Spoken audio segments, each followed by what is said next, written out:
Je vais vous dire, c'est assez dingue de prendre un peu de recul et faire des ponts entre vous et n'importe quel rappeur d'aujourd'hui. Il y a vraiment des sources d'inspiration communes. Il y a cette douleur latente, commune à tous les artistes, comme vous dites, cette espèce d'égo-trip bizarre que vous appelez le dandysme. Vous êtes très inspiré par la ville de Paris aussi, les tableaux parisiens. Il est vrai que j'ai pour Paris un amour viscéral. Je me revois aisément parcourant ces quartiers déserts et pauvres de l'île Saint-Louis dans un luxe de toilette inusité. Tenez, allons justement nous détendre un peu dans ce vieux bar, rue de Rivoli.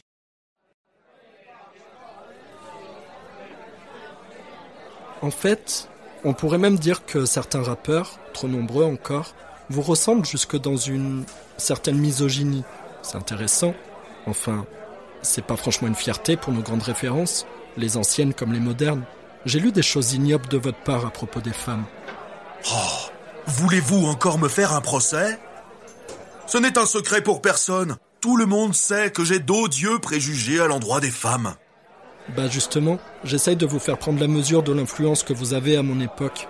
Il y a des jeunes gens, de très jeunes gens qui vous étudient et qui lisent ces ignominies. Bref, je n'ai pas la foi. Garçon, 2 bouts de gras s'il vous plaît. Tout de suite, monsieur Baudelaire.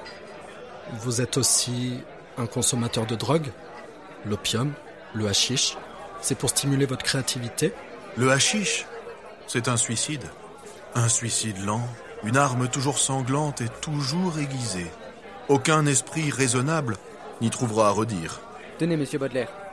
Tenez, monsieur. Merci. Vous savez d'ailleurs que le hashish crée l'exagération, non seulement de l'individu, mais aussi de la circonstance et du milieu. Il faut y prendre garde.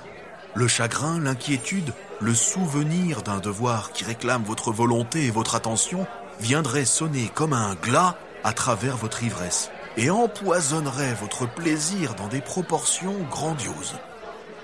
Mais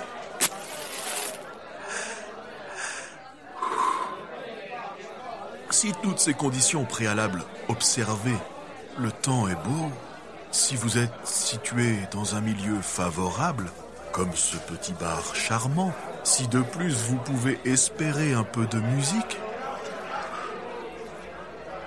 alors tout est pour le mieux.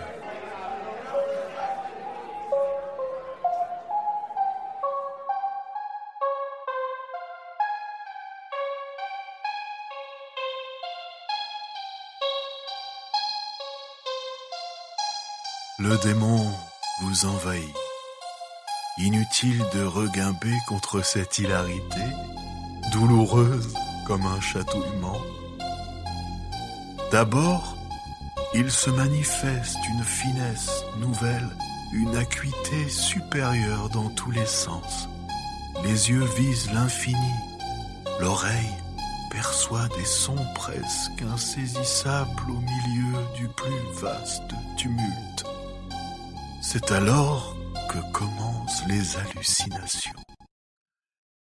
Les objets extérieurs prennent lentement, successivement, des apparences singulières.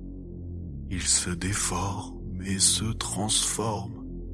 Les sons se revêtent de couleurs et les couleurs contiennent une musique.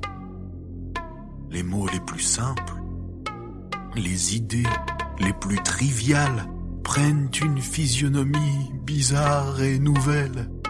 Vous vous étonnez même de les avoir jusqu'à présent trouvées si simples. Des ressemblances et des rapprochements incongrus, impossibles à prévoir, des jeux de mots interminables jaillissent continuellement de votre cerveau. La ressentez-vous ? Cette jouissance suprême de se sentir plein de vie et de se croire plein de génie. Vous savez, vous êtes beaucoup plus sympa dans l'ivresse du hashish finalement. On aurait dû commencer par là. La bienveillance tient une assez grande place dans les sensations causées par le hashish. Une bienveillance molle, paresseuse, muette et dérivant de l'attendrissement des nerfs. Mea culpa. Je sais, Nous aurions dû parler plus profondément de ses tenants et ses aboutissants qui rendent le hip-hop infréquentable. Peut-être aurions-nous deviné par hasard des façons de modifier cette perception qu'en a le public. Ah non, non, surtout pas. Surtout que le hip-hop reste infréquentable. C'est sa nature, c'est son essence même.